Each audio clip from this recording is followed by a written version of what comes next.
I'm Steve Levitsky from the Rockefeller Center, Latin American Studies in Harvard University. If you don't understand my poor Spanish, please go to the button in the lower side of Zoom so you can hear my interpretation into English. Welcome to the 9th Forum, Plurinationality and Constitutionalism, International Perspectives and Lessons for Chile. This forum has been made with the Center of Studies for Latin America in Harvard and the Andes and Cono Sur program. Before starting, I would like to thank our 4 speakers and Marcela Renteria, Executive Director of our office in Chile, our main strength behind these forums. I would also like to thank the team from DRCLAS in Cambridge and whole team. And as you know, the process in Chile has been followed with great attention, not only in Chile, but in many countries in the world. Chile is not the only democracy that has undergone a crisis. Legitimacy is one of the few countries that is struggling seriously to rethink the rules of the game, the political rules of the game, rethinking the relationship between the citizens and the state and all that before a major institutional break or before a coup. So this process, constitutional process, has been evaluated in many senses, in many areas. Of course, destiny is uncertain, but the process, the Chilean process, offers at least the possibility to build a political system that is more inclusive, more participative, and responsible. And if this happens, Chile could be established as a model constitutional reform and maybe a source of innovation in the constitutional area, an inspiration source to other countries, Latin America, and even the United States. Through all this process, the constitutional process, this forum has been a platform for an open debate, quality open debate on the problems and issues Chileans are facing. In rethinking their constitution, the idea has always been to gather experts from different areas in the world with scholars and political actors in Chile so they can talk to each other and discuss on the different policies. The forum is directed to, not only to the Chileans, but a broader audience. And we think that the Chilean process will bring lessons to many countries, including the United States. The forum has had over 1,200 participants, over 50 countries. In accordance to the information that we have, is 50% Chilean and 50% international attendance. The forum has the support of different institutions, foundations, public sector, universities, Universidad de Chile, Universidad Diego Portales, Faculty of Law, Political Science School of the Catholic University, and the Millennium Institute, as well as the Chilean Students Association. We also have the Extraordinary Consulting Council, 7 scholars. One of them is Verónica Figueroa, that worked with the government and under Secretary of Education, Pablo Fuentes, Juan Pablo Luna, C. Rodríguez, Sol Serrano, and Sebastián Soto. And helping organize a forum. The members of this group are moderators, and today we have Sol Serrano as moderator. Before introducing Sol, this is being recorded, and then, as I mentioned before, there will be interventions in English and Spanish. So if you want to hear the presentations in your language, please go to the interpretation icon below and select your language. Third, we would like to receive the questions, and please do so through the Q&A button in the lower part of the screen. You can send questions anytime through the Q&A button. Today is very important. How can we have a coexistence of multicultural society and democracy? We have had a strong debate in Chile on the role the different people will have in the political focus. Plurinationality for indigenous people, autonomy, essential rights for the indigenous people. These are not new subjects, but are new in Chile. Are new in Chile as their constitution, or Chilean constitution, was very traditional, did not consider this. So the question that we have, what are the lessons we can get from the international interventions that have been done through pluralism, democracy? What are the teachings we can get from positive and negative experiences in other countries? We organized this to show different perspectives on how could this be, the relationship between the governments, the state, and the indigenous people of the countries. Our moderator, Sol Serrano, historian and teacher from the Catholic University of Chile. She has written many books, specialist in political history and the 19th, 20th century,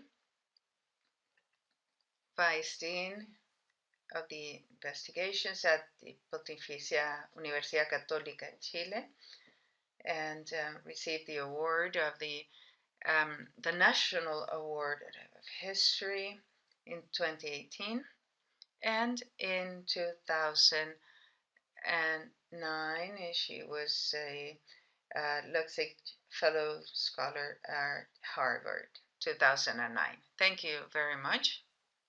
Sol, the floor is yours.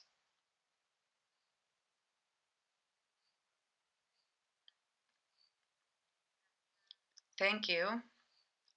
Thank you, Steve. It's a great pleasure to see you. Thank you so much for the last but not least, as you said, because I definitely feel part of this family.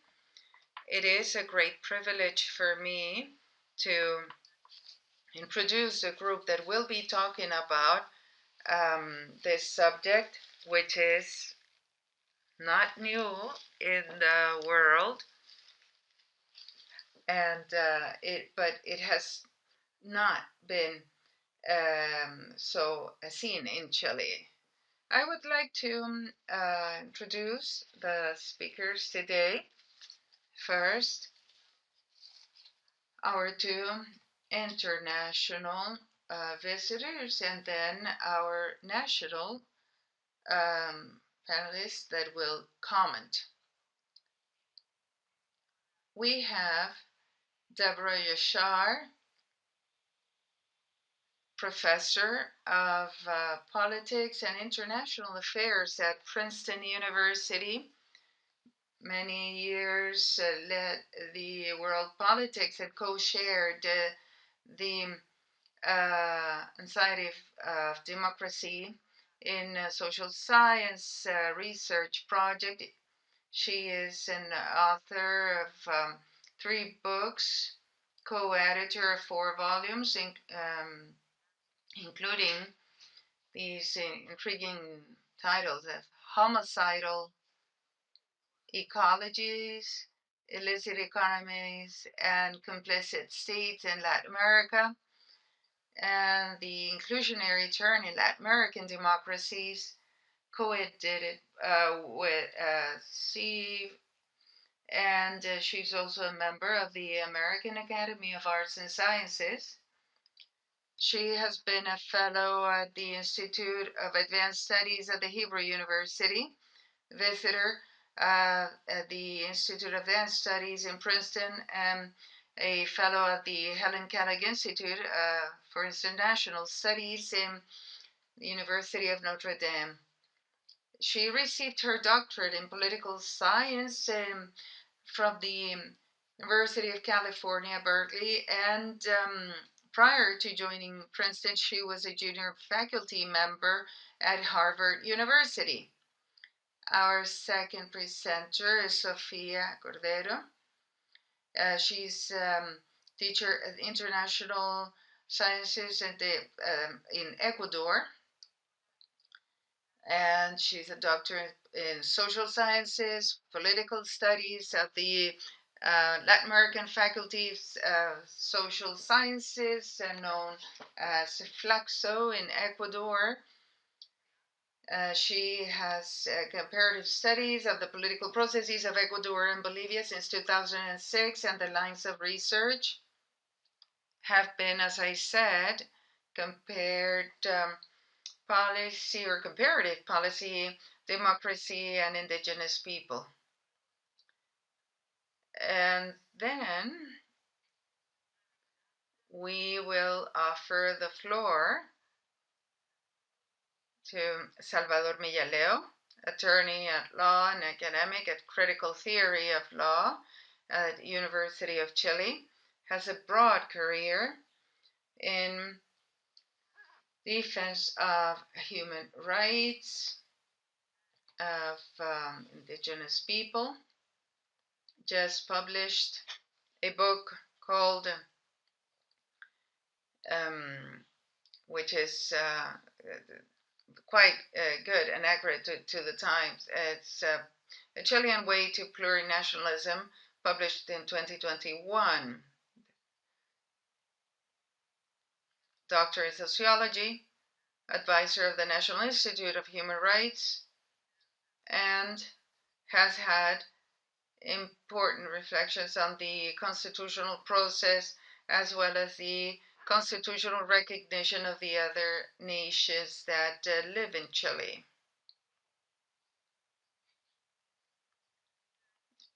And lastly, we have Daniel Loewe.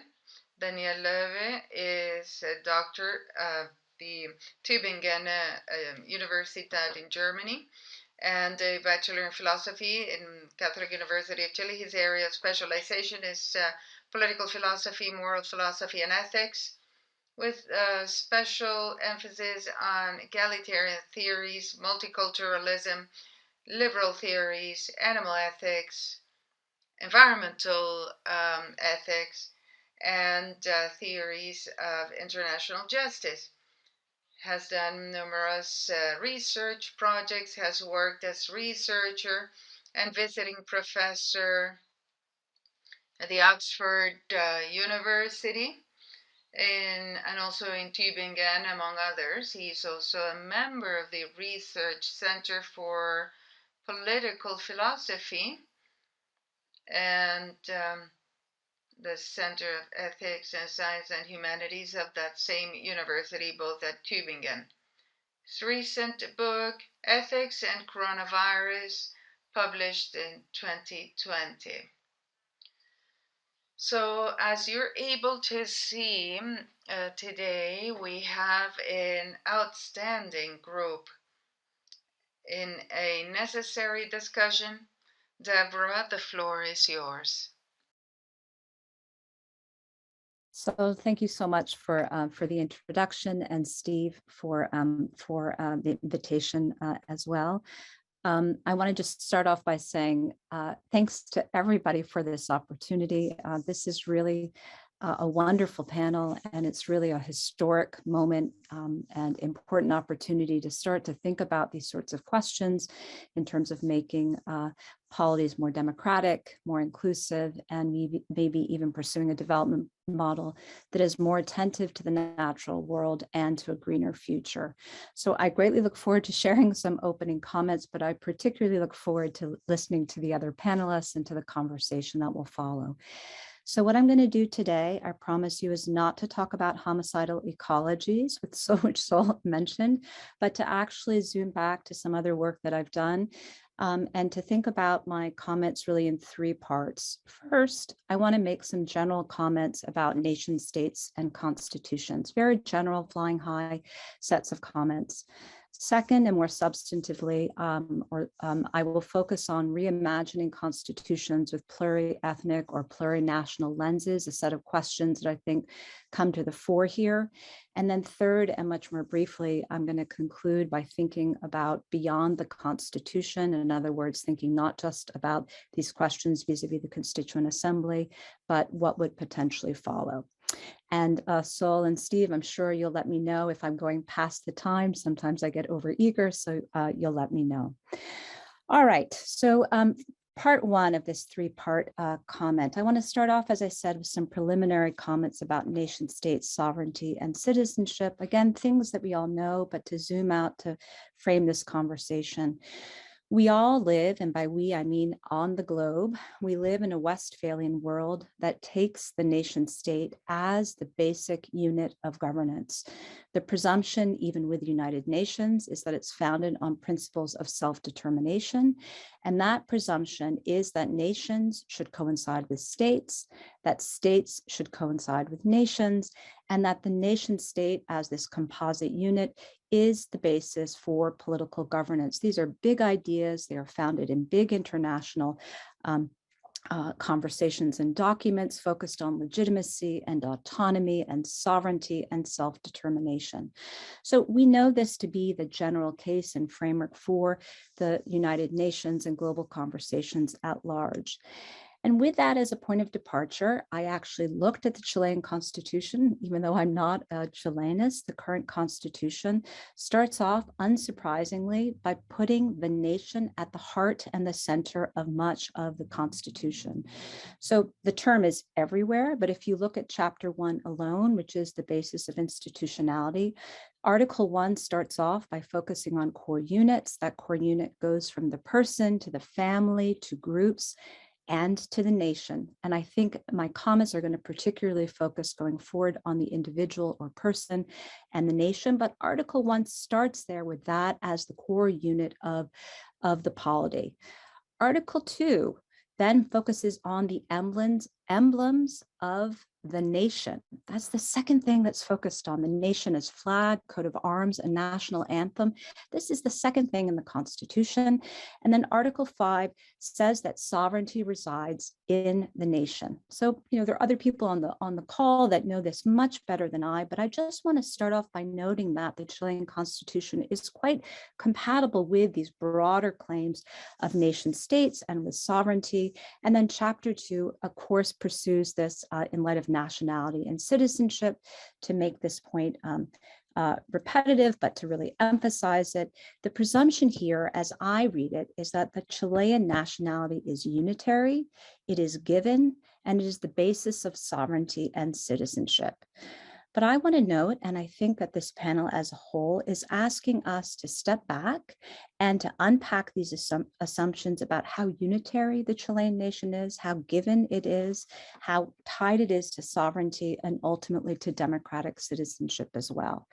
So if we step back from the Constitution and we go back to basic academic debates, whether or not we look at history or political science or sociology or anthropology, academics would say that the nation is not a given or unitary. If anything, we know well that nations are constructed. They are built, they are forged over time. They do not just come out from thin air. And of course, Ben Anderson beautifully wrote, but he wasn't the only one to comment, that nations are themselves imagined communities. He defined the nation as an imagined community, imagined as both inherently limited and sovereign. But the point to emphasize here is imagined as all of these things. And indeed, his empirical chapters start off by focusing on the Americas, and constitutions then provide one such document that allows us to imagine who that nation is, although in his book, he focused much more on print capitalism, along with newspapers and museums and the census. But the Constitution, even though he didn't focus on this, obviously is one of those documents, one of those founding set of ideas that allows one to celebrate this idea of the nation as unitary, as given, and the like. So there's nothing surprising about this, and there's nothing surprising that Chile, like many other Latin American constitutions, would start off with this presumption. But I think when we step back from this, we have to recognize that historically, that it's hard to start with that presumption, because all Latin American countries, not just Chile alone, are settler colonial nations. The contemporary nation state is the outgrowth of empire. That's the first thing to note here. And national independence was a national independence of the settlers. It was not a national independence of indigenous people themselves. The empire then was based on immigrant colonial settlers, and the empowered autonomy again then went to the settlers and then other immigrants who came in. Citizenship, as we know, was granted largely on a jus soli principle, the idea of being born within that territory, not based on historic descent. Although again, we know that citizenship was very carefully meted out to different groups, not to everyone throughout history.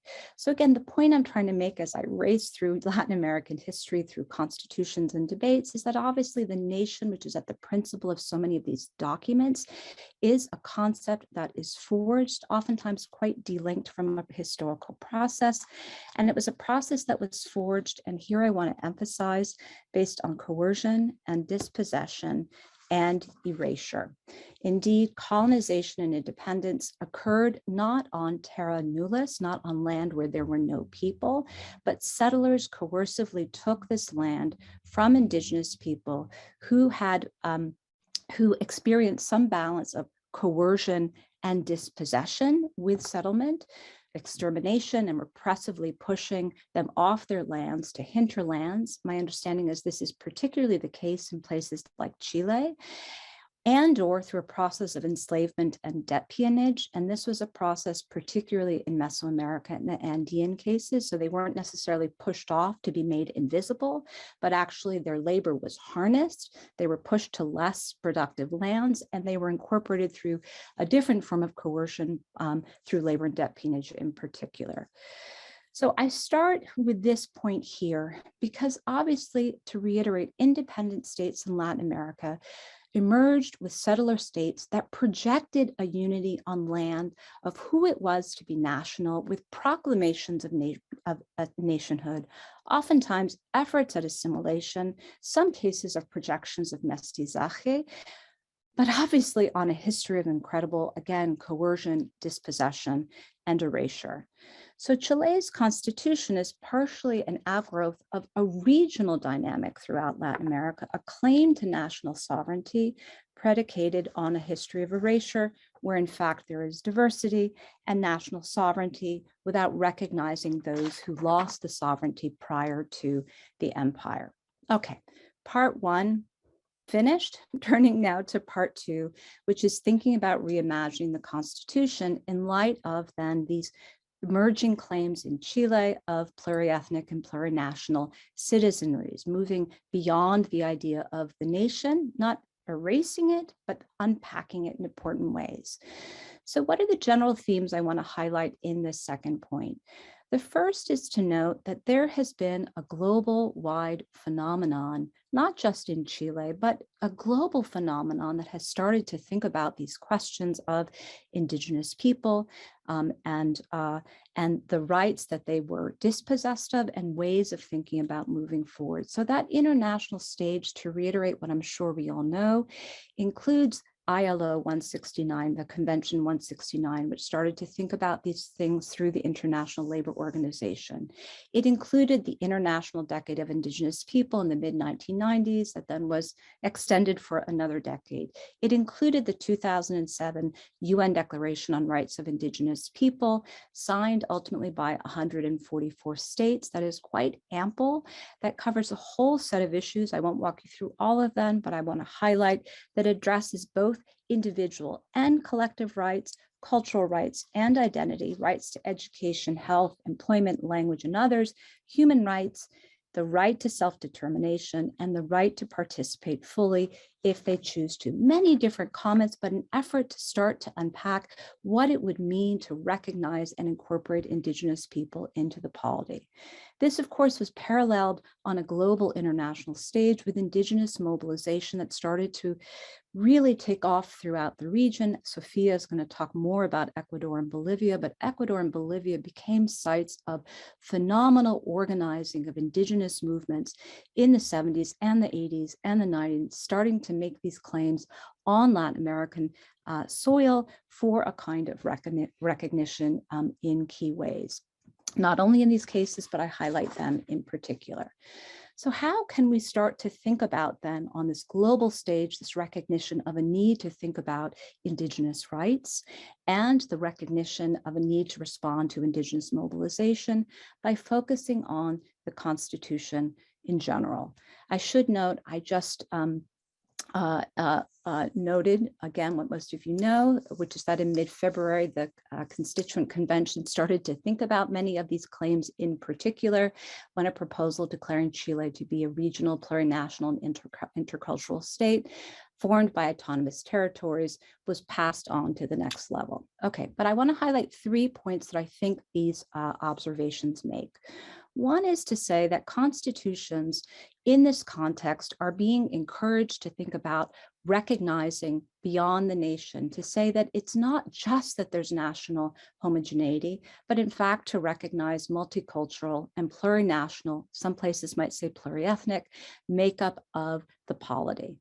So despite a history of oppression, despite a history of assimilation, despite a history of erasure, to have a constitution that identifies, that recognizes Indigenous people, not as disappeared, not as a relic of the past, but as obviously a contemporary, active, important part of the country, in the rural areas for sure, but also critically in the urban areas. It's not just to recognize them as Indigenous people that are rural alone throughout the polity.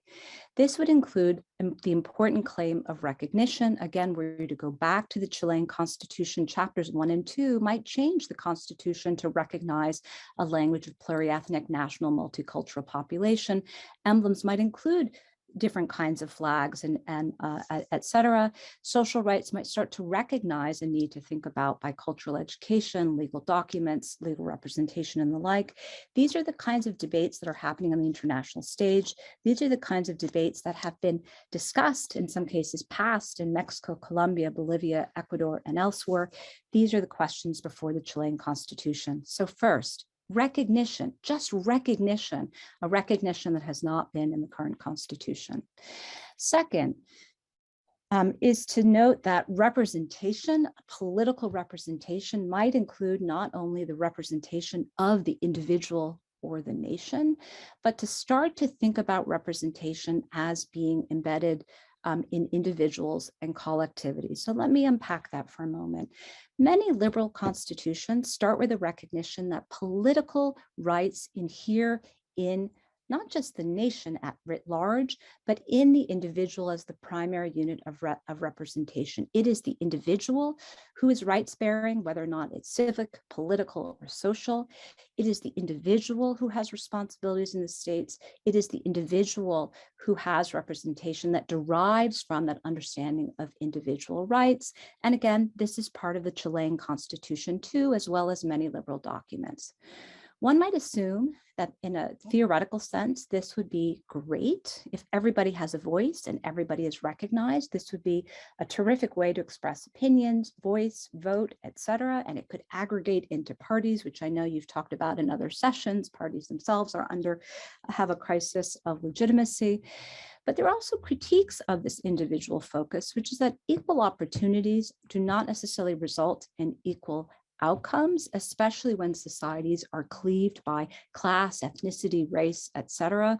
O'Donnell has talked about this in terms of brown areas. The Chilean parties might also raise this question.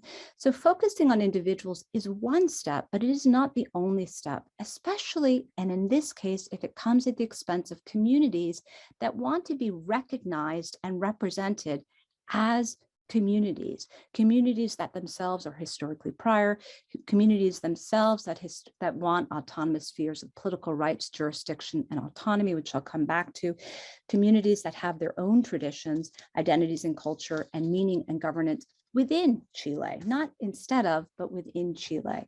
So the second point, just to summarize, is to think about how can one advance both a respect for individual rights, and to uphold them free from discrimination, free from harm, free to exercise those rights and responsibilities, but also collective rights that might entail designated representation or seats in legislatures, as in Colombia.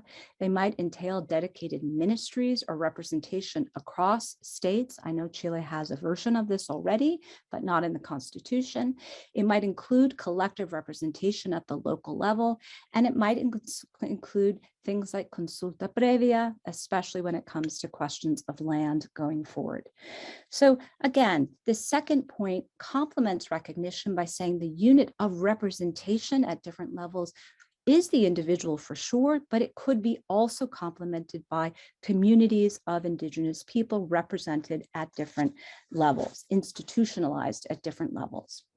My third point here to complement recognition and representation is the third, perhaps the most underlying claim by many indigenous communities throughout Latin America, which is a claim for territorial autonomy.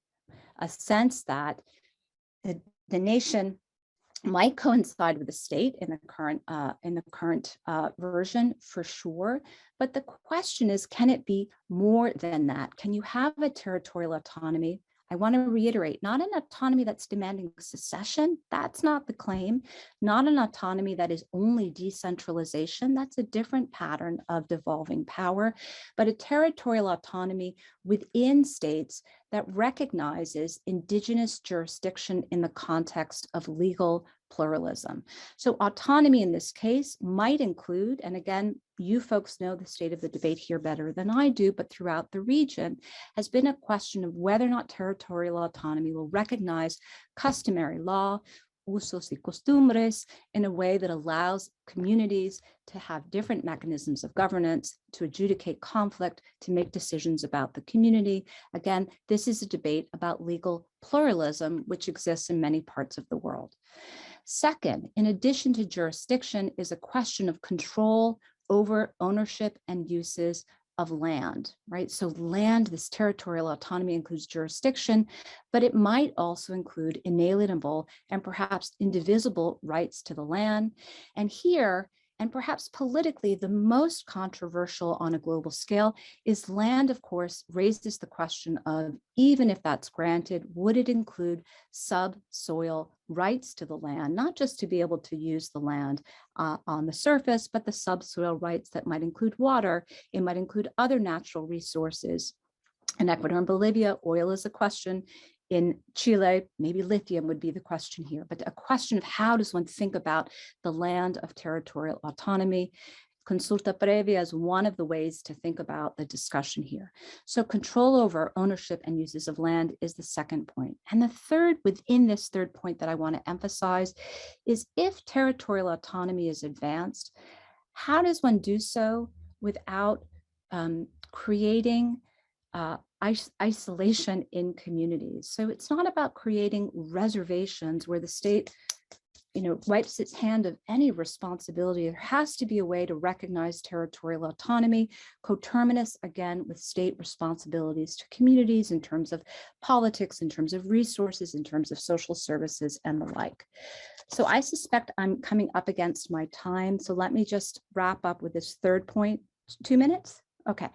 The third point, which is to say, all of this has been to say that we're talking about constitutions as first principles to think about recognition, to think about representation, to think about territorial autonomy. And these are key, complicated, important questions that are happening on a national stage. If this goes through in some form, that will be a huge, huge advance. But we have to recognize it is only the first step because principles do not necessarily translate into politics of implementation. Even with a prior constitution, Allende passed laws of recognition in communal lands, and Pinochet reversed and used coercion. And since democratization, we found recognition, communal lands, bilingual education, ratifying Convention 169 and the creation of CONADE, and still there are conflicts. So I want to end by saying, if this goes forward, we know from other places like Bolivia, it is a first step. It is a first principles that still requires politics, political actors who will commit to upholding this. It requires societies that will abide by it in the day-to-day, not just continue to discriminate. And it will require centrally state institutions that will implement and dedicate the resources to make this a meaningful reality rather than just paper tigers. So the challenges are multifold. I look forward to hearing from everyone. And what an exciting moment to think that Chile is thinking about these first principles to promote a more inclusive democracy going forward. And I'll end there. Thank you.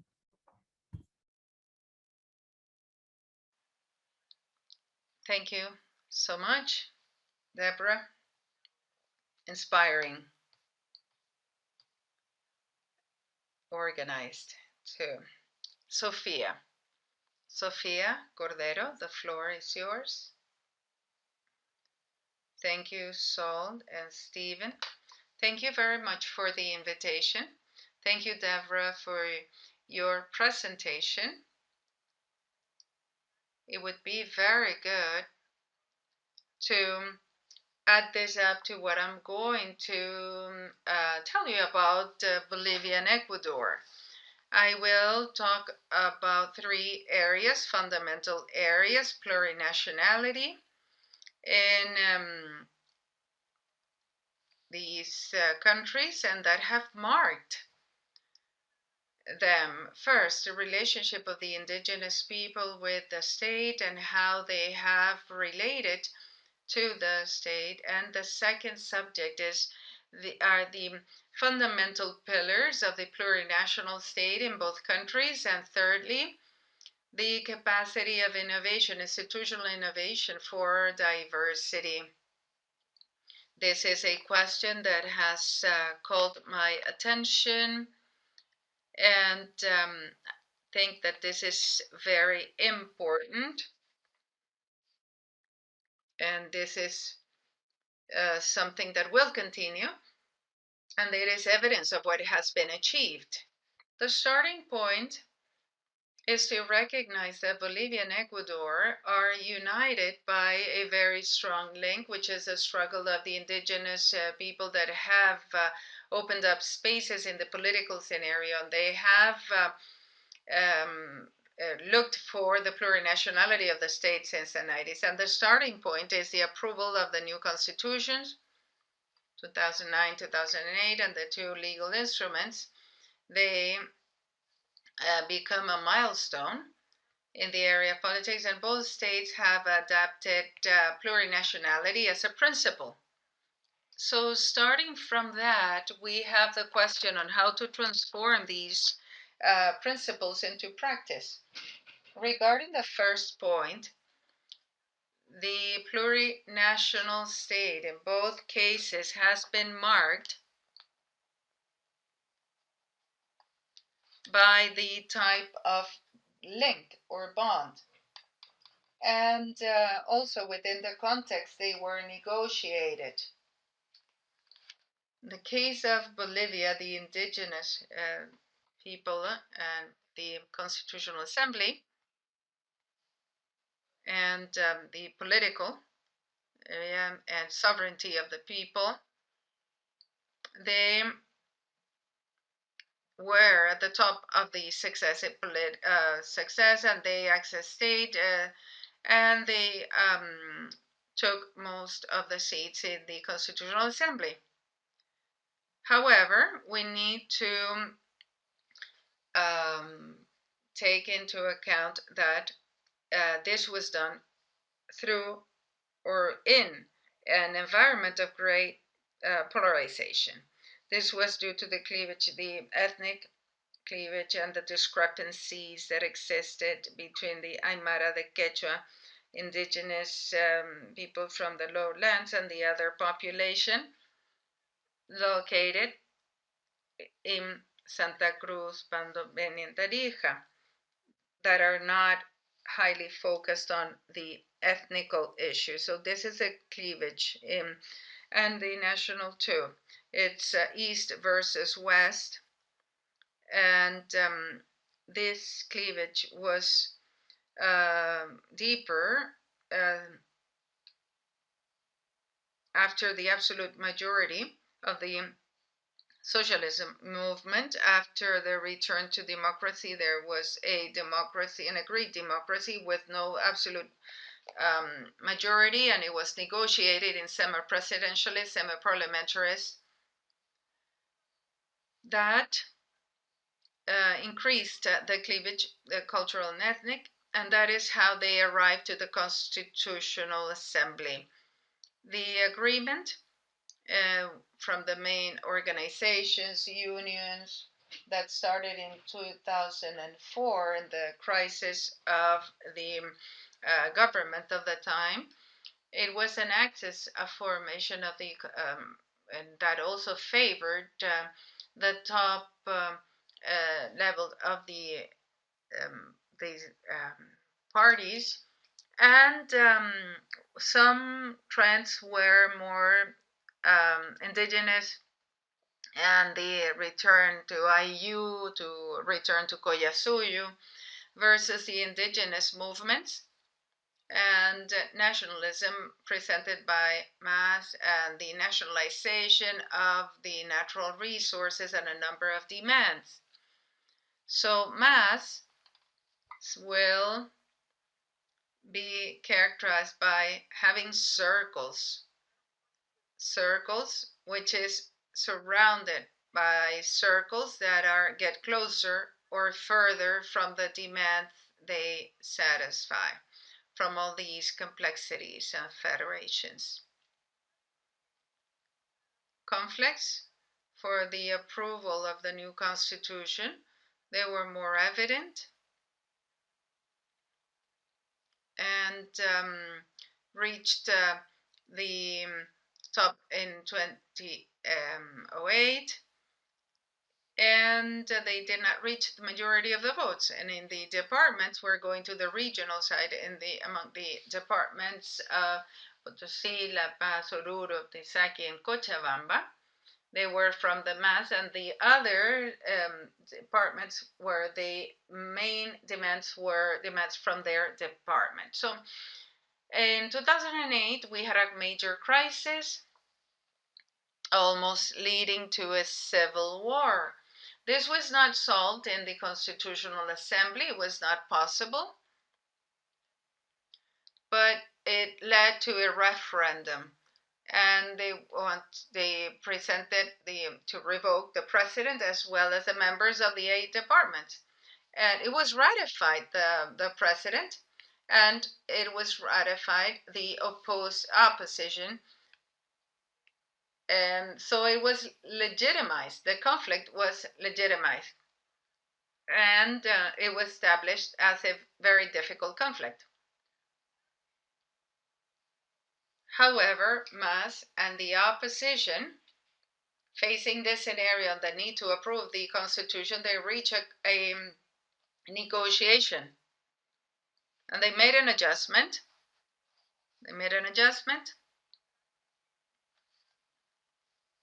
And calling for the approval of constitution in January.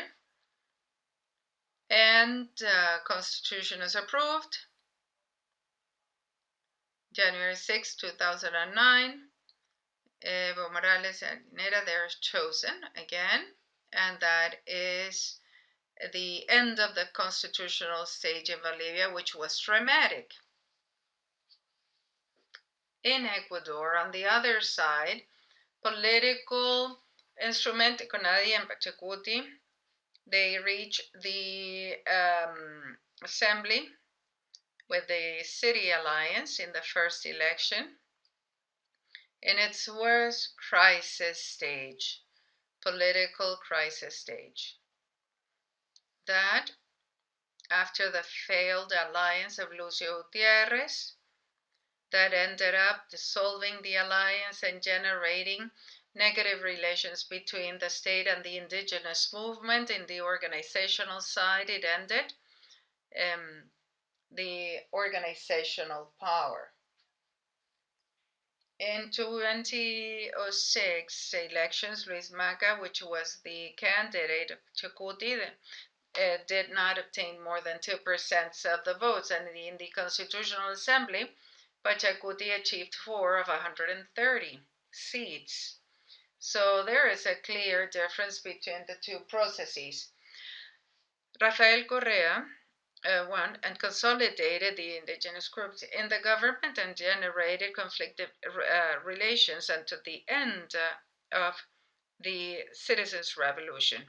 Indigenous movement and the political instruments became part of opposition, political and social opposition, and they took the demand of territory and collective rights, reinforcing them against the policy of mining exports that just started in Ecuador and starting 2004 and 2006.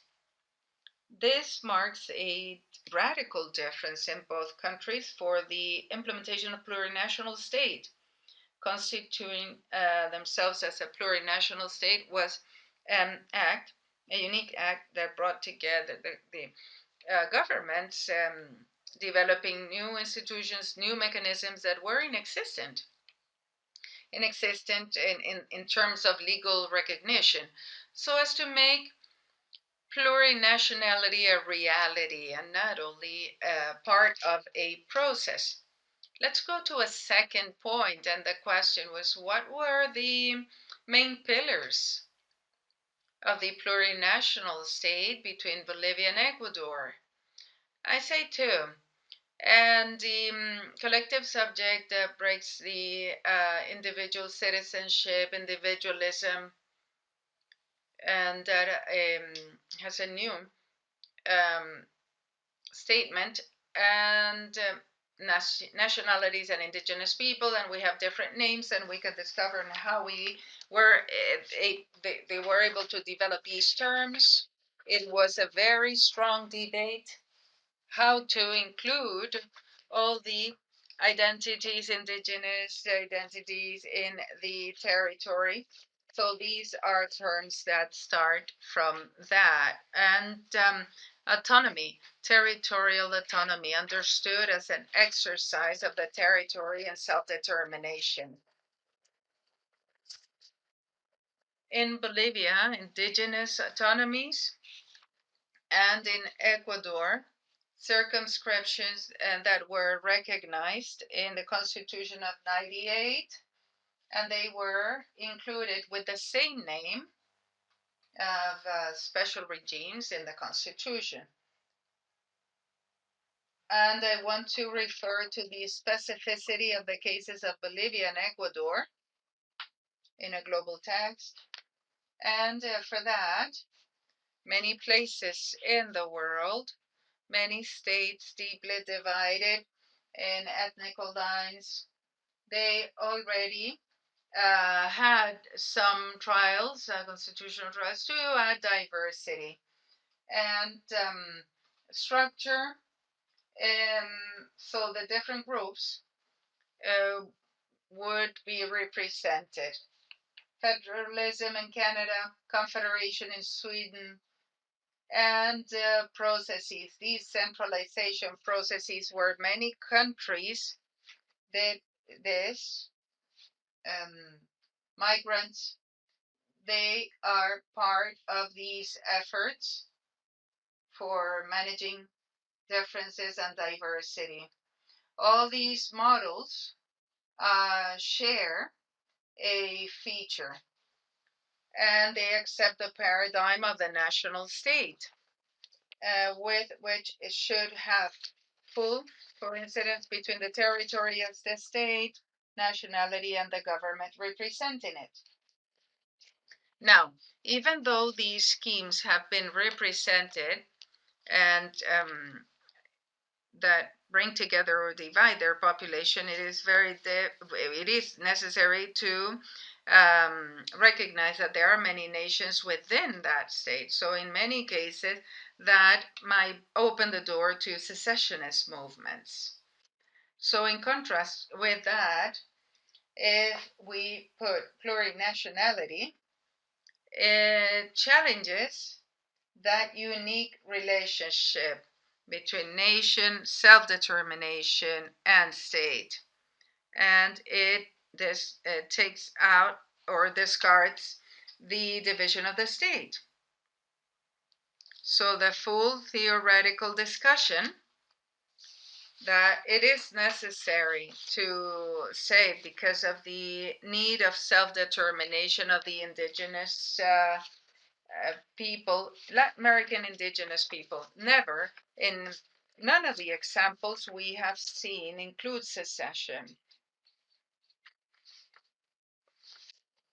It is also important to know that in Bolivia and Ecuador, there is a civic and juridical nationality, and that live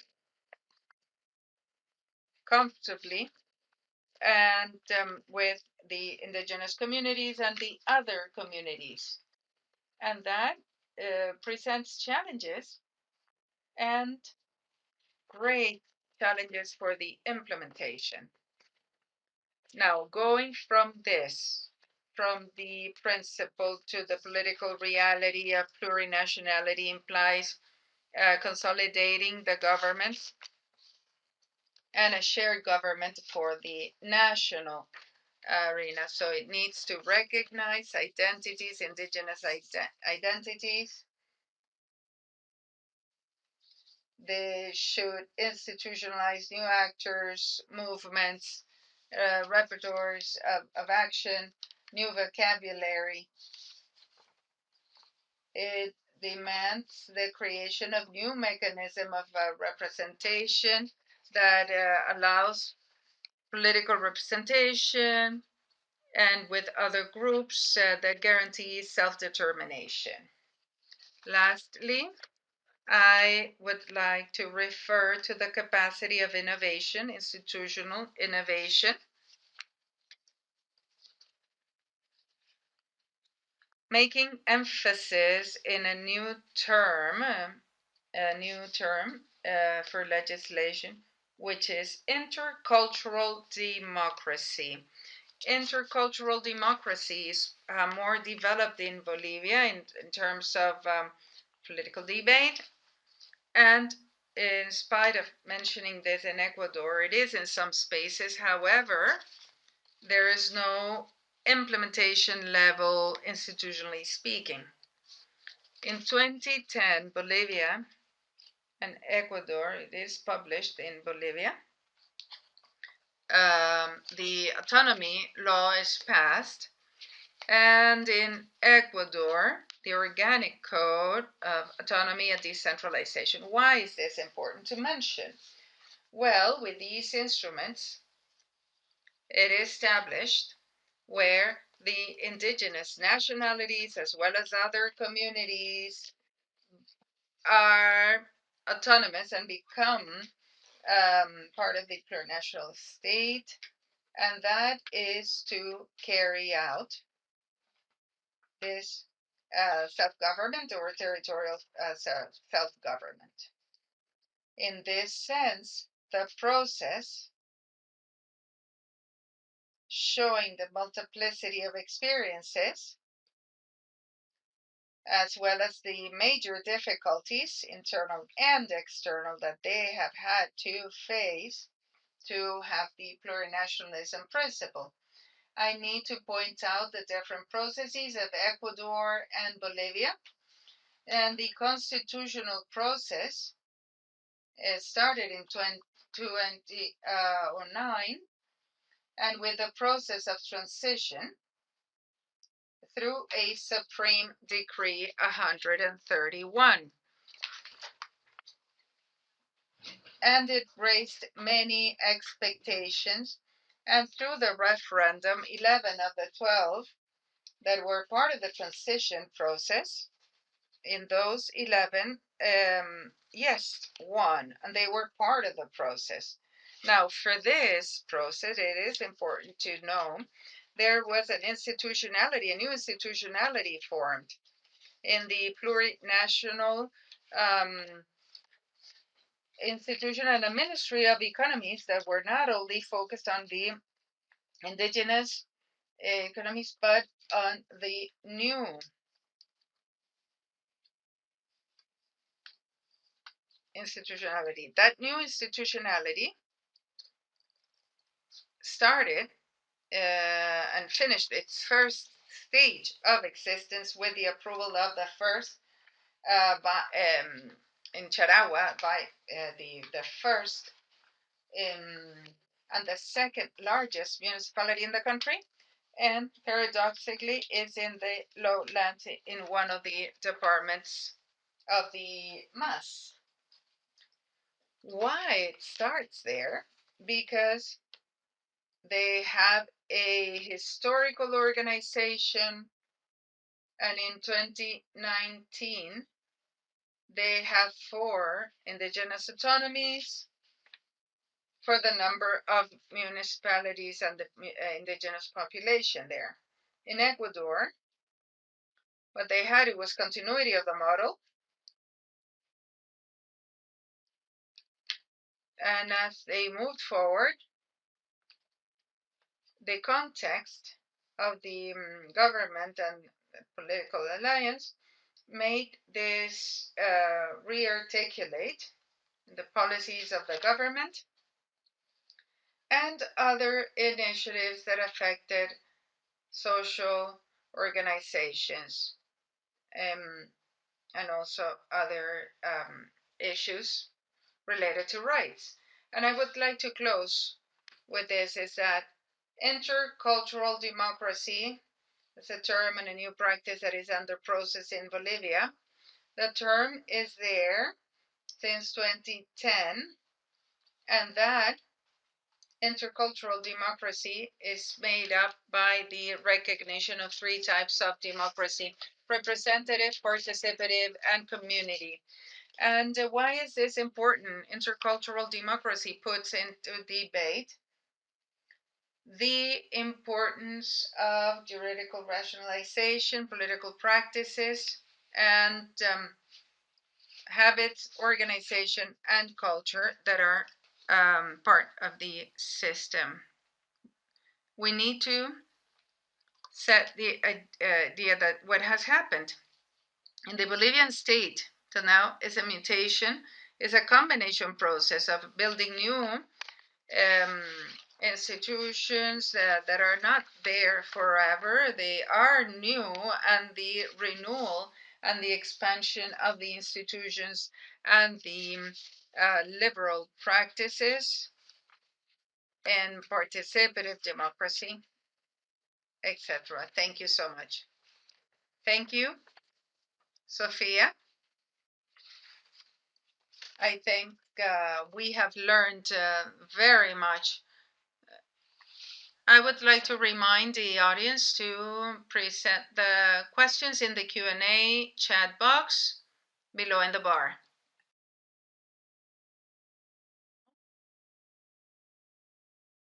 Would like to offer the floor to Salvador.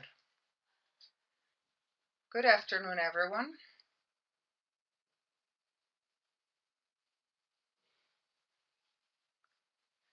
I would like to thank you for the opportunity to comment on the previous presentations. Yes, well, in Chile, we are starting with a constitutional assembly that is writing the new constitution. This week has been quite fruitful in terms of decisions on plurinationality, on different concepts, and the indigenous people, plurinationality, self-determination, autonomy.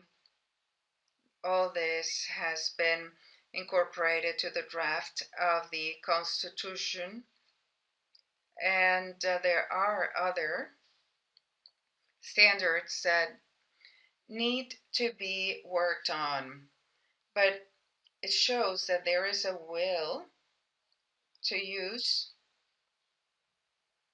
or rather transform, the constitution in Chile. However, the terms are being currently discussed. And this is what we wanted to show, what is the Chilean side of plurinationality, what is going on, the context, the general context, what is being discussed, the triangle between sovereignty, constitution, and nation. And this question starts from a configuration of what is a country and what it has been happening in the latest decades, from constitution of the 80s, the constitutional model, the political and economic model behind the constitution.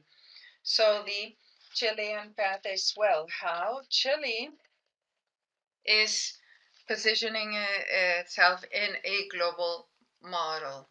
This is not similar to what has happened in other places as Bolivia and Ecuador. Yes, there are some similar aspects. However, some other aspects are not the same. This starts with a political discussion presented by the indigenous people. And that discussion in Chile has been maintained in a persistent way, and it has been deepened in the latest decades. There has never been an open recognition in the political system of Chile for the indigenous people. It is a country that has a broad population of indigenous population, 13% more or less.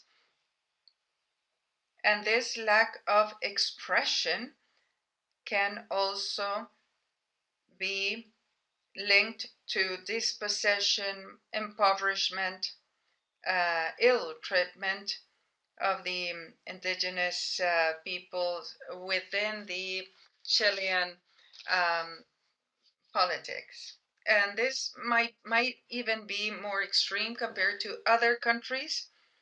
And that is why there is a sense of urgency in this constitutional process. We know this is a result of the social unrest,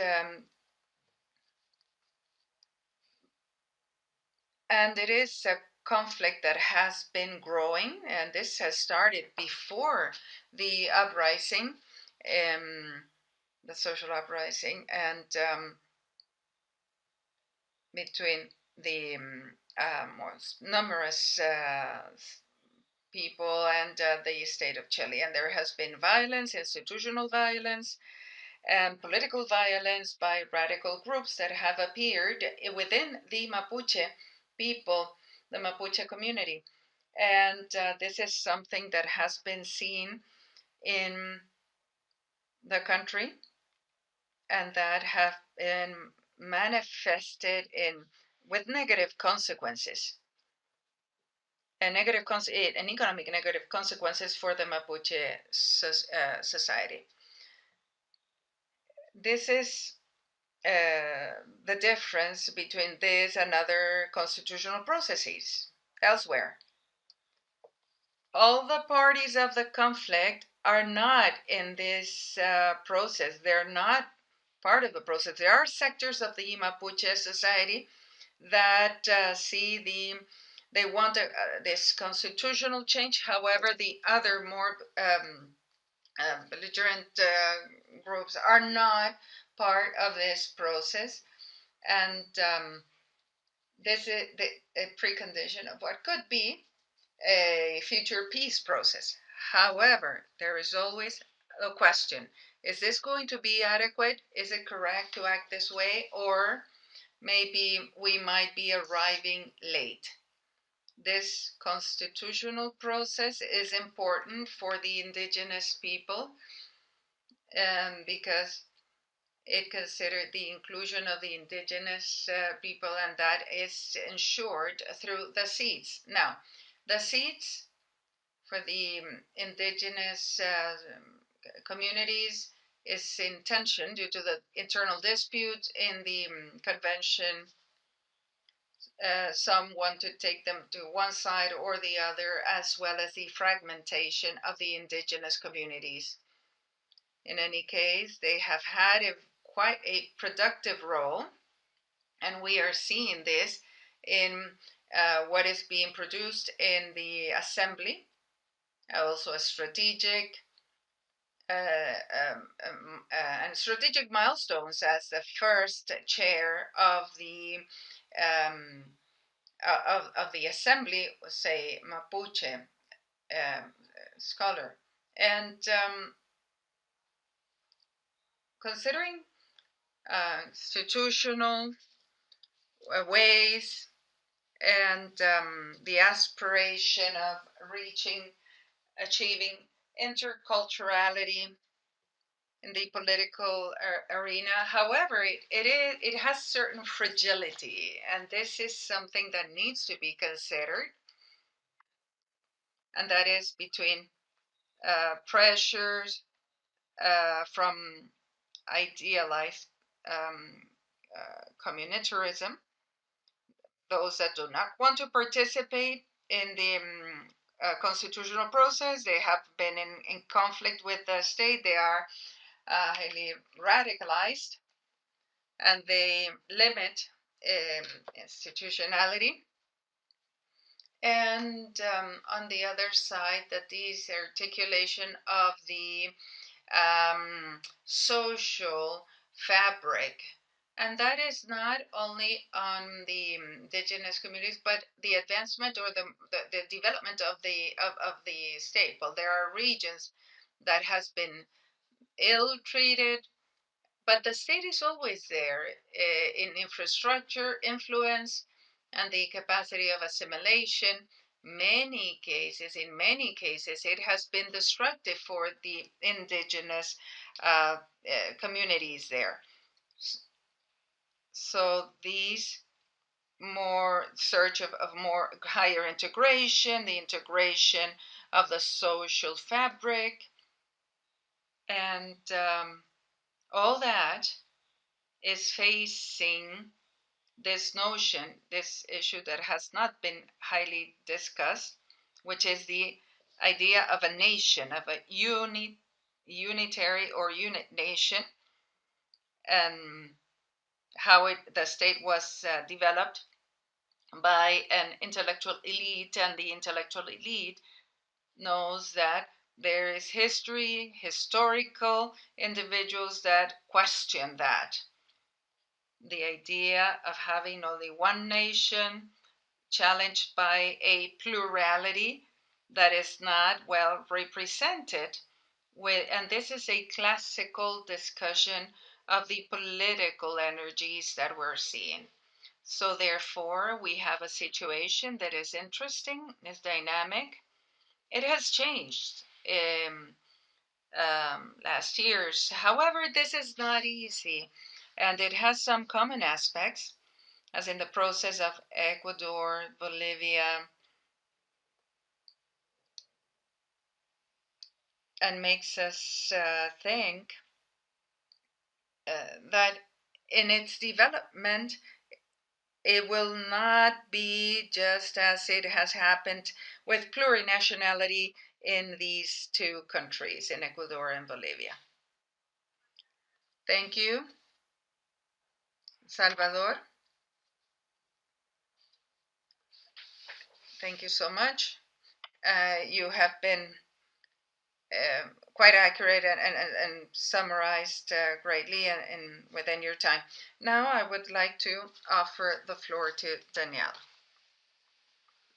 Good afternoon, everyone. Thank you so much for this invitation to be part of this conversation. It's quite interesting. I would like to start saying that taking some things, I would like to say that taking some things for granted is not a good idea.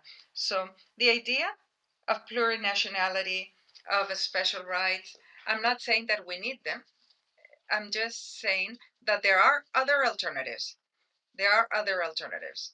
So society has implemented systems to to deal with plurinationality. Many societies, plural societies, did this. The anthropologic studies linger in personal law, etc. So many societies, all societies have found ways to deal with the plurinationality, and liberal democracies have developed egalitarian citizenship. Egalitarian citizenship. I'm talking about today. I'm talking about today's specific policies.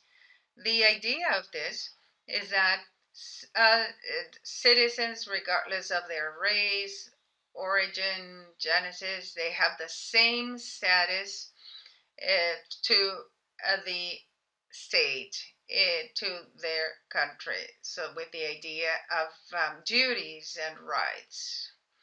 The force of this idea is that it is an idea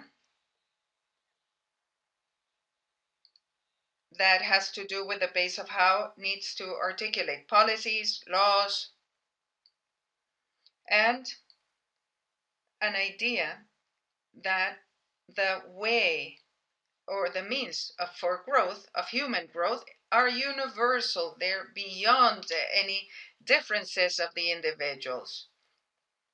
So, and it's the nucleus or the base of Marxism. And then this is the nucleus of Marxism, that the means for human growth, not as a system of rights, as liberal democracy, but is considered there in Marxism. So why taking charge of differences? Well, what we have is privatization of differences. Some might say this system doesn't work or has not worked in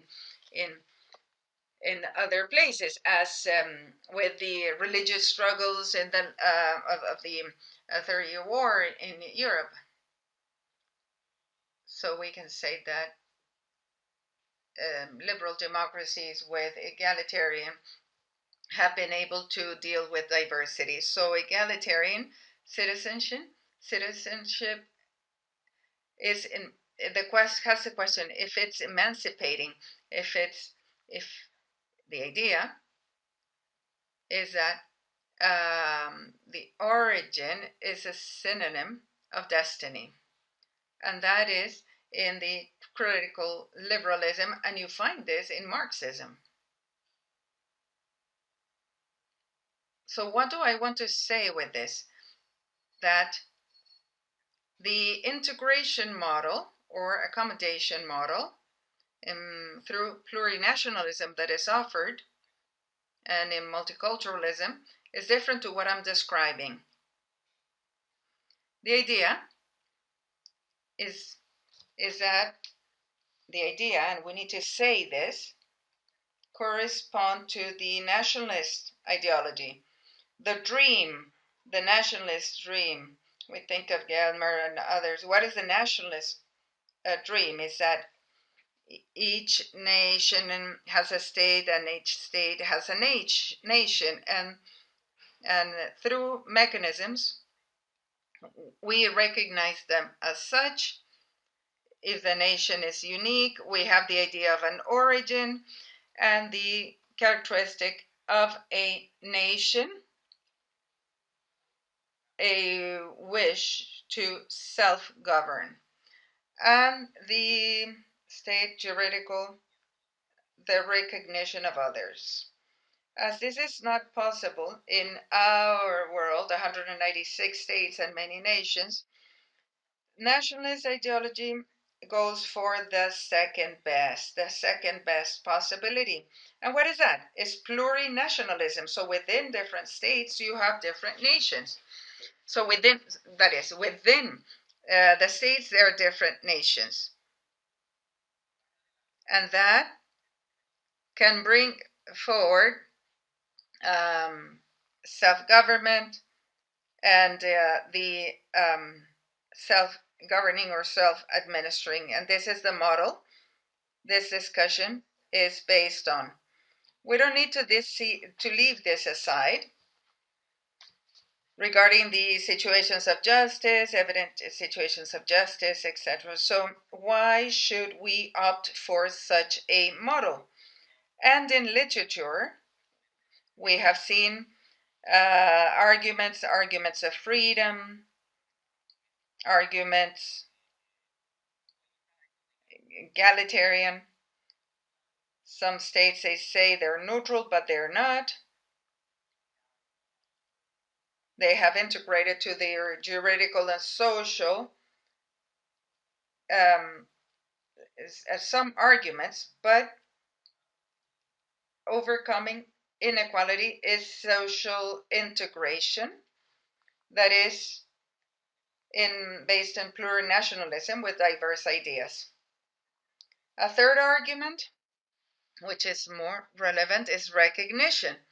There are many variables for that, and the main idea, the fundamental idea, is the recognition of others, and if it's inappropriate, it will damage our self-esteem. The argument has psychological bases that are dubious, but beyond that, there are certain issues that correspond to the ideology, nationalist ideology. There are some entities that are endocultural, that are dominant above others, and that determine our self-esteem, our identity. And it is a tool to guarantee respect and go beyond these psychologized versions. And a fourth argument, this is the strongest, and that is the territorial autonomy. The indigenous people, they were nations before the conquer, and they were included in the nation with their characteristics. So what they want to do is to restore justice, historical justice, and give them the autonomy they originally had. And this is the argument, the strongest argument. It has certain points. However, it needs to deal with the greatest criticism. Historical justice, they don't end with time. Do they end at time historical injustice? No, it doesn't, because you and me are standing over injustice. We're walking on a cemetery of the base of the what was, and over which everything was built. So these integration systems unavoidably will produce differentiated rights. In spite of those that say this is not so, yes, in certain cases it will produce disadvantages between the more weakened members within minority. So we need to make a comparative analysis, and we see that. And it has to be within the range of human rights, but human rights are interpreted differently. Why should we guide ourselves by human rights? And if we have an egalitarian country, why should that be an issue? So social peace is key.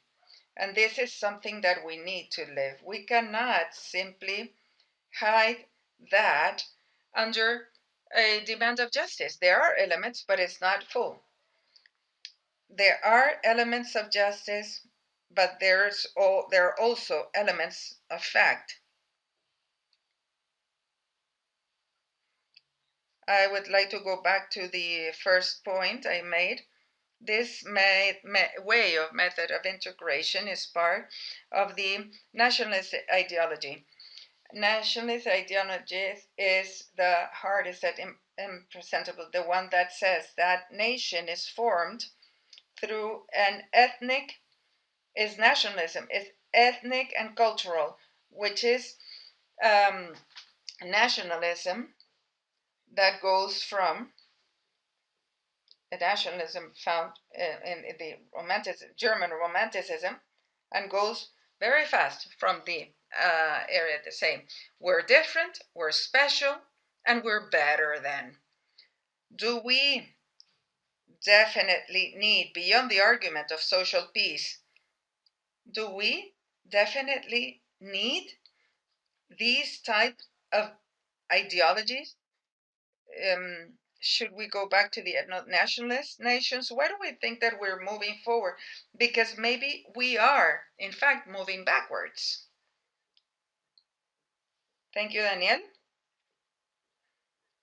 This has been a great panel in its diversity and complementary. We don't have much time, and I would like to take some of the questions received. I will not ask my own questions. I have many, but there is one question that for Deborah. I would doubt a bit that the national states are so given, because they are not, and they have had dramatic construction. Globalization was supposed to kill nationalisms, and we ended with Yugoslavia and now Ukraine nowadays. So these are constructions that are very difficult. And I'm not saying that these are past due, no, but they are static, even though they need to open up and consider other rights. But I wanted to ask you if this harmony between individual rights mentioned by Deborah and Sofia, that talked about community democracy,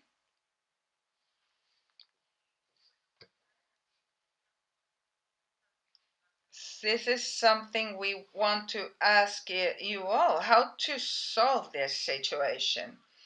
And as a historian, national states were built against the estimates, and this is fundamental, against the feudal society, against slavery in some cases.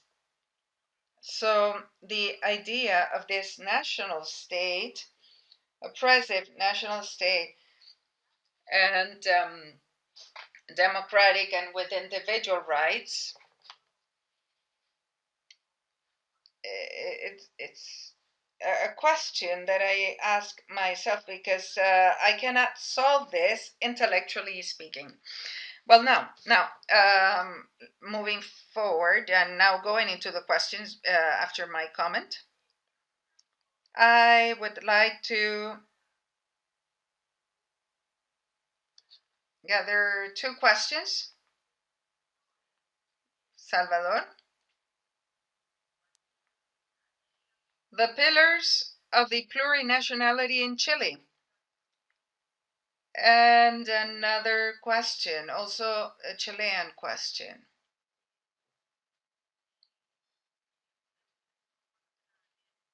And this is for Daniel, I guess. What is your opinion on the new constitution that has been that is being written by a convention where the indigenous people and the left wing has been overrepresented? I will continue with the other questions. And Sofia, do you think the plurinational state as a cohesion mean and social integration did meet the objectives? What is your opinion on the focus of the state in racism and discrimination?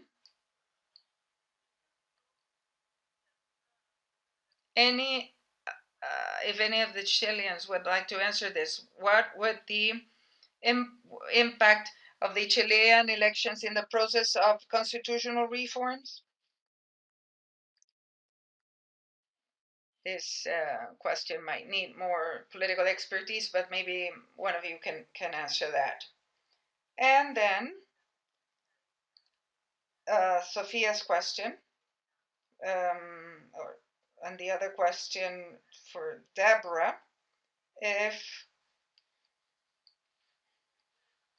with your experience in plurinationality in other places elsewhere have met the objective of integration.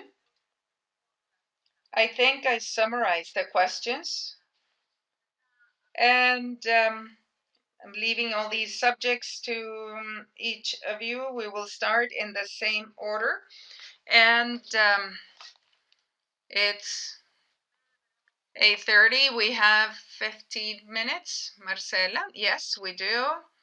15 minutes for that. 3 minutes each to conclude. Deborah, are you there? I just want to thank everybody for really interesting, provocative, generative comments, and Sol for your really excellent comments and those from the Q&A. What can I say in two minutes, these big theoretical questions? I really want to thank you for the opportunity to say, when we think about the nation, this is obviously a category that is ambiguous, it's complex. I highlighted one side of it that is rooted in oppression, but it also can be empowering. So the point that you've invited us to think about is, what are the conditions under which nations can play a cohesive role, an empowering role, while also recognizing that they're filled with ambiguity. What might be an advance for some might come at the expense of others. And so this is an invitation to think about that complexity, rather than starting with this point that the nation is unitary, it's given, it's always good. It's an opportunity to think about both past and future. But obviously, it's the future that we're talking about now, and that's the complicated question before us. And I think this brings the second part of your question, and also the last one that you had noted, which is really, how does one think about combining individual and collective rights?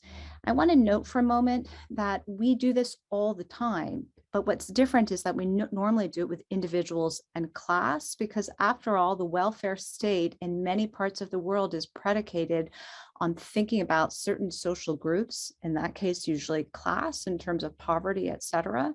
And certain rights are given to groups that are different than the rights that are given to individuals. They are complementary, sometimes they're in tension, but we do have histories, and that's why democracies have different polities voting on which combination ends up being better for them. And this brings me to the third point, which is that obviously the difference is that indigenous people are territorially, in terms of territorially autonomous in given regions. They're asking for a certain kind of autonomy that would be different than class. And far be it from me to talk about the best way to integrate. That's a discussion that Chileans amongst themselves, with everybody at the table, is going to have to decide.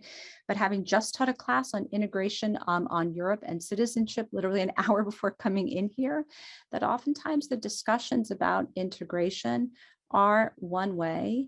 And I think that part of the conversation has to be about not just people sitting around a table deciding what a nation is, but bringing those diverse voices together to figure out not just that ethno-cultural nationalism that Danielle talked about that it could devolve into, but are there shared values, shared institutions, shared ways of being together that can accommodate differences in terms of ethnic and other sorts of identities? At the end of the day, that's the promise of liberalism. That's the promise of pluralism. In practice, there's also been empirical challenges, and this is the opportunity to figure out the mix that will work for Chile, recognizing, and this is my last point, the comment that Sofia noted. I think both of us were highlighting whatever happens in the Constitution, it's in the implementation that the challenge is the most difficult.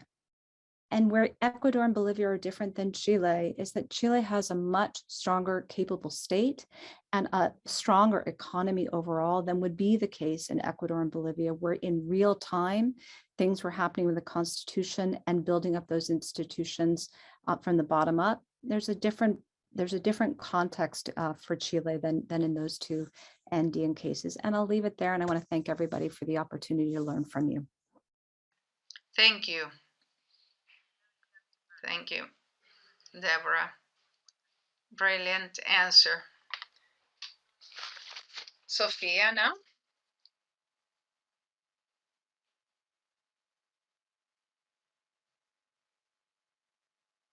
Thank you for the comments. To answer this question,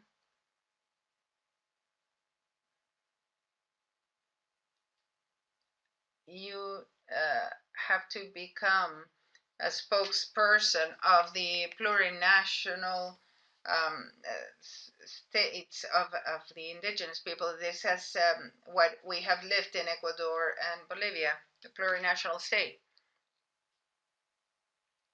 It is a horizon. Is not something that has concluded or is finished. And that's how they presented it. Under that horizon, we have the rights and demands that are advancing, and they're moving forward. And this is something historical, not only with the indigenous people, but the society as a whole. And your question was about cohesion, racism, and discrimination. I want to put an example of a policy of identity implemented in Bolivia since the election of mass government. It was a very practical policy. In most of the public places, discos, restaurants, cafes, until 2006, you found in Bolivia that a sign that said, we reserve the right of admission.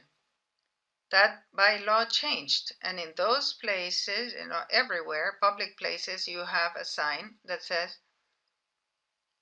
all citizens are the same in law, and all citizens have the same rights. What does that imply? Well, it implies making evidence of what is racism in Bolivia, racism of the state, of the citizens, of liberal citizens, what local liberalism is, equality and freedom, and all that, because it's all that is behind mestiçage, and what mestiçage did is to hide that rejection to the indigenous. And that is a cultural rejection and also biological mestiçage. This implies accepting someone from Santa Cruz, which is an elite, economic and entrepreneurial, would marry an Aymara from La Paz. That has never been achieved in Bolivia, maybe in Ecuador, the mixed integration, racial integration. And there is a debate of making this evident. And when you make this evident, there are many concepts of saying, oh, it is an indigenous racism and the principle of difference. And these are reactions that show everything that was hidden. And what are the consequences there? From 2006 on, anywhere, any place in a disco bar, coffee, you can eat with anyone from any zone of the country, and there is nothing to say about that. So if they do not naturalize the coexistence of women with traditional dress, men from the high Andes, and if they don't live together in the city, in concerts, in the movies or public places, in shopping centers, well, they're not understanding the concept. Thank you.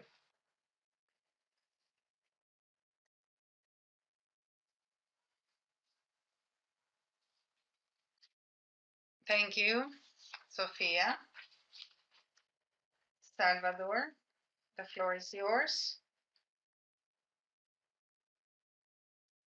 I was asked for the pillars, and there is an articulation of certain principles of trying to change these principles in the Chilean society, how this is built, and the principles where plurinationality has been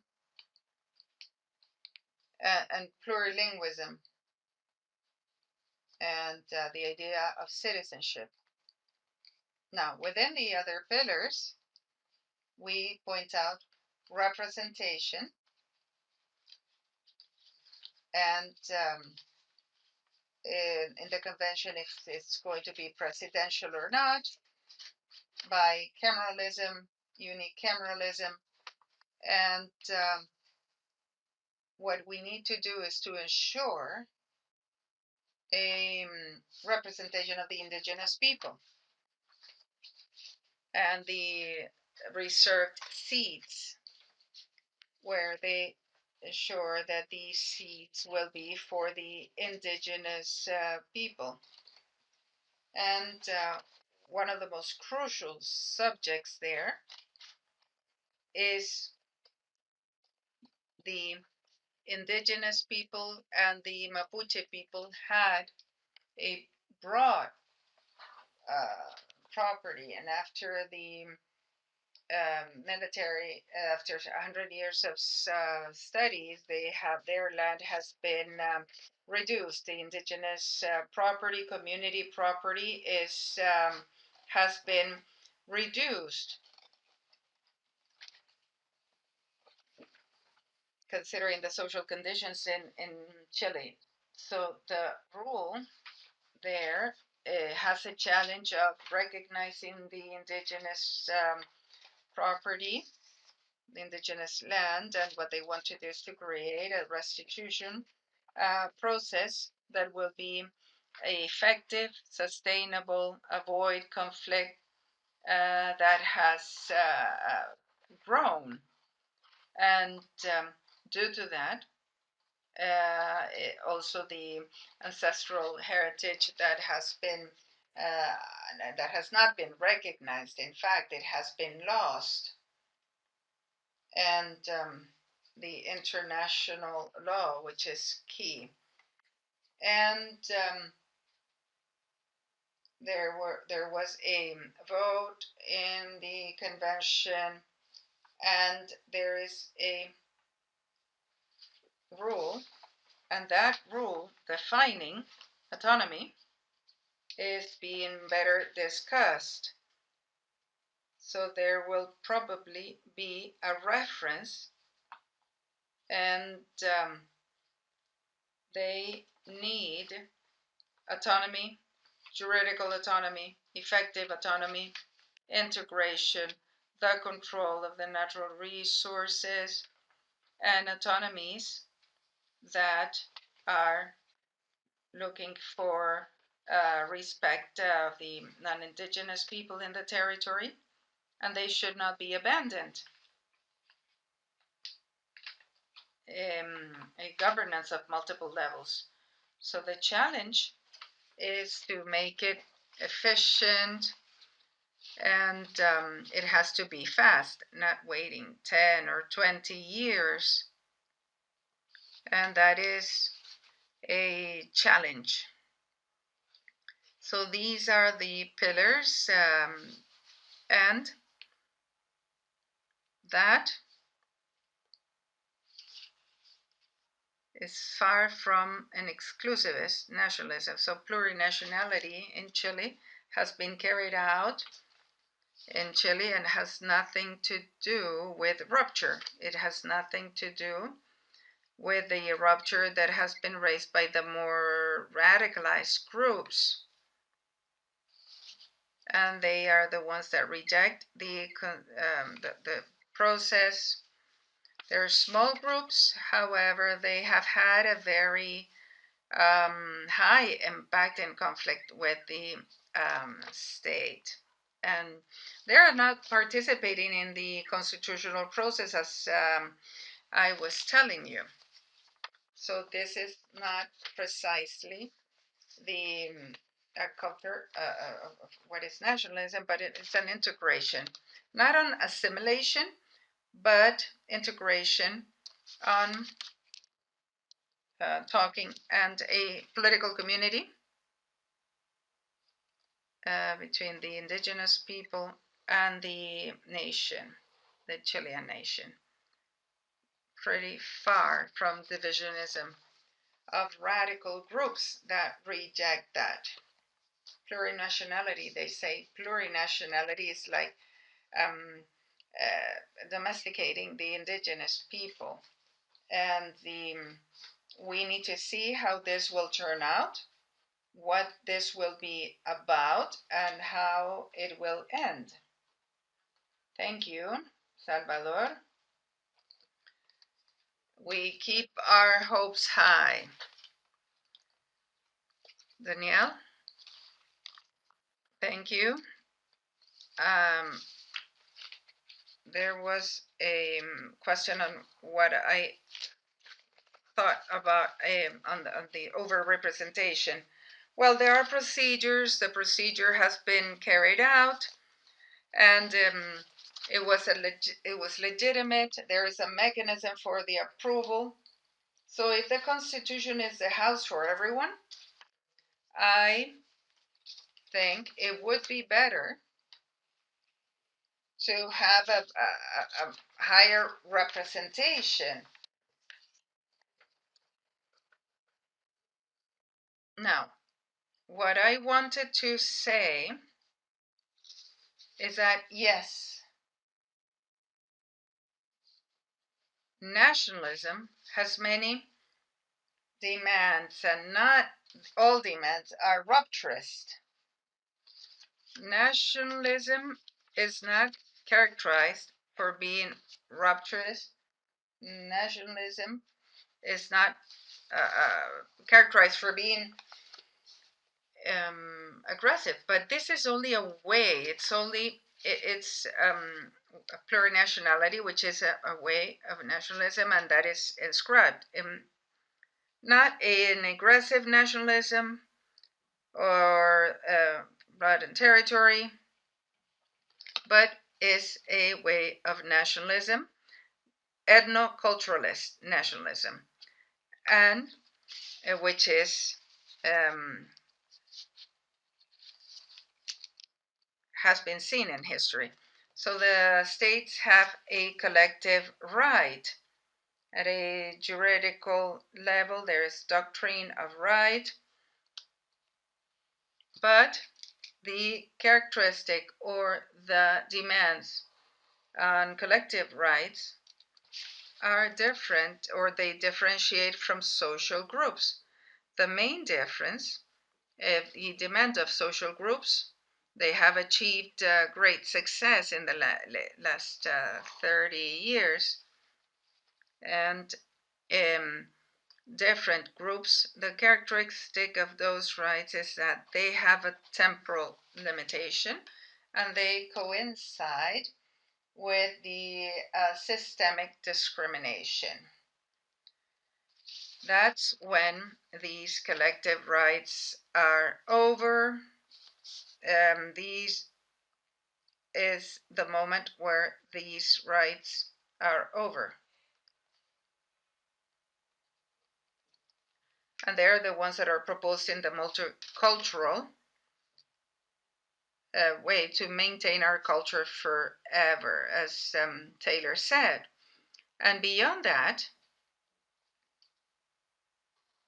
beyond the individual rights, some are similar, and that to the societies. That I agree with what Sofia was saying. Plurinationalism could be a productive instrument to achieve it. But that is the promise of liberalism. People should not be discriminated due to relevant causes and the access. So this is a promise. This is a promise.